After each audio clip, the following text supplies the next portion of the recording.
North ചാലക്കുടിയിലാണ് ഗോഡൌണിൽ തീപിടുത്തമുണ്ടായത്. Paint സൂക്ഷിക്കുന്ന ഗോഡൌണിലാണ് തീപിടിച്ചത്. ശരത്തിലേക്ക് പോകുന്നുണ്ട്. ശരത്ത്, അതായത് നേരത്തെ നമ്മൾ ഈ വാർത്ത റിപ്പോർട്ട് ചെയ്യുന്ന സമയത്ത് വലിയ രീതിയിൽ തീ പടരുന്ന സാഹചര്യമൊക്കെ ഉണ്ടായിരുന്നു. നിലവിലെ സാഹചര്യം എങ്ങനെയാണ് ശരത്? ഭദ്ര, നിലവിൽ ഇത്തരത്തിൽ ഈ ഊക്കൺസ് ബിൽഡിങ്ങിന് ഊക്കൺസ് പെയിന്റ്സിന് വേണ്ടിയിട്ടാണ് പെയിന്റിലാണ് തീ പിടിച്ചിട്ടുണ്ടായിരുന്നത്. നിലവിലെ സാഹചര്യം കുറച്ച് ആശ്വാസകരമാണ്. ഏതാണ്ട് 3 നില ബിൽഡിംഗ് ഏതാണ്ട് പൂർണ്ണമായിട്ടും കത്തി നശിച്ചിട്ടുണ്ടെങ്കിലും സമീപ പ്രദേശങ്ങളിലേക്ക് തീ വ്യാപിക്കാതിരിക്കാൻ ഉള്ള ശ്രമങ്ങൾ നടന്നുകൊണ്ടിരിക്കുകയാണ്. അത് ഏതാണ്ട് ബലം കണ്ടു തുടങ്ങിയിട്ടുണ്ട് എന്നാണ് നമുക്ക് ലഭിക്കുന്ന വിവരങ്ങൾ.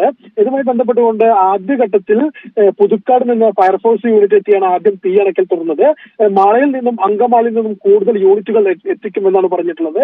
വലിയ ആശങ്ക ഉണ്ടാക്കിയിരുന്ന വിവരം ഈ ഊക്കൻസ് പെയിന്റ്സിന്റെ സമീപത്തുള്ള ഈ തൊട്ടടുത്തുള്ള ഗ്യാസ് ഗോഡൌൺ ഉണ്ട് എന്നത് വലിയ രീതിയിൽ ആശങ്ക ഉണ്ടാക്കുന്ന ഒരു വിവരമായിരുന്നു. എന്നാൽ ഇപ്പോൾ നമുക്ക് ലഭിക്കുന്ന വിവരങ്ങൾ അനുസരിച്ച് ഈ ഗോഡൌണിൽ നിന്നും ഈ ഗ്യാസ് സിലിണ്ടറുകൾ നീക്കം ചെയ്തിട്ടുണ്ട് എന്നതാണ് വളരെ ആശ്വാസകരമാണ്. അതായത് വലിയ ഒരു പൊട്ടിത്തെറിയിലേക്ക് വരുമോ ഈ തീപിടുത്തം എന്ന രീതിയിൽ ഒരു ആശങ്കയുണ്ടായിരുന്നു.